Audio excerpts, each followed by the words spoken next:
10 सिरों वाला रावण, जिसे वेदों का ज्ञान था, इसलिए वो अत्यंत विद्वान था, जिसमें अपार शक्ति, अपार साहस था। यही कारण था कि उसने शिव के निवास स्थान कैलाश पर्वत तक को उठा लिया था और अपनी शक्ति का प्रदर्शन कर भगवान शिव से विशेष वरदान हासिल किया। लेकिन अक्सर ये सवाल मन में उठता है कि इतना बलवान होने के बाद भी वो कैसे माता सीता के स्वयंवर में एक धनुष को हिला तक ना सका, जबकि वो उसके लिए बेहद ही मामूली सी बात थी। भगवान शिव का धनुष बहुत ही शक्तिशाली और चमत्कारिक था। इस धनुष को भगवान शिव ने स्वयं अपने हाथों से बनाया था। पुराणों में उल्लेख है कि भगवान शिव जब इस धनुष को धारण करते थे और इसकी प्रत्यंचा चढ़ाते थे, तब उसकी एक ही टंकार से बादल फट जाते थे, पर्वत हिलने लगते थे और ऐसा लगता था कि मानो तीनों लोकों में भूकंप आ गया हो। भगवान शिव के इस धनुष का नाम पिनाक था। इस धनुष के एक ही तीर से भगवान शिव ने त्रिपुरासुर की तीनों नगरियों को ध्वस्त कर दिया था। कहते हैं कि देवी देवताओं का काल जब समाप्त हुआ, उसके बाद इस धनुष को देवराज इंद्र को सौंप दिया गया। देवताओं ने इस धनुष को बाद में राजा जनक के पूर्वज देवराज को सौंपा।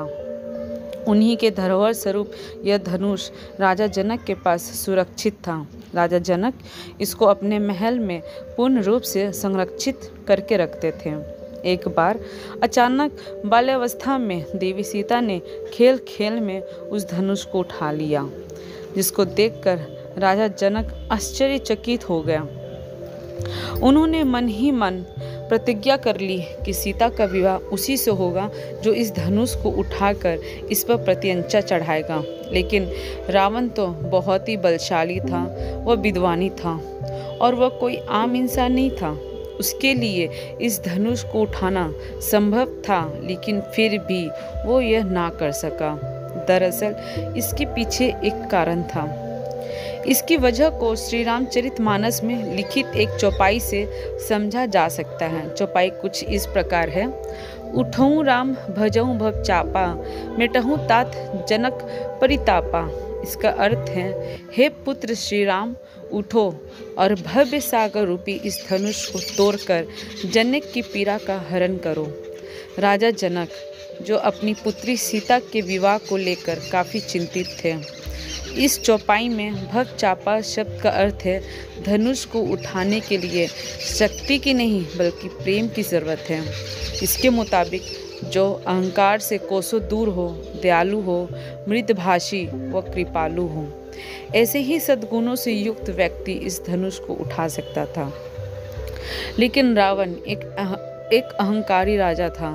उसमें घमंड कूट कूट कर भरा था। वो हर वस्तु शक्ति से पाना चाहता था। इसी कारण स्वयंवर में वो इस धनुष को हिला तक ना सका। रामायण के अनुसार जब इस स्वयंवर में प्रभु श्री राम की बारी आई, तो उन्होंने भगवान शिव के इस धनुष को बड़े ही सम्मान से प्रणाम किया, उसकी परिक्रमा की, और जब उन्होंने इसे उठाने का प्रयास किया तो एक ही बार में वो सफल हो गए। उन्होंने उसकी प्रत्यंचा चढ़ाई और उसे तोड़ दिया। यह सब भगवान श्री राम के स्नेह, विनयशीलता और निर्मलता के कारण संपन्न हुआ। तो कैसी लगी ये आपको कथा? प्लीज़ हमें कमेंट करके ज़रूर बताएं। Thank you.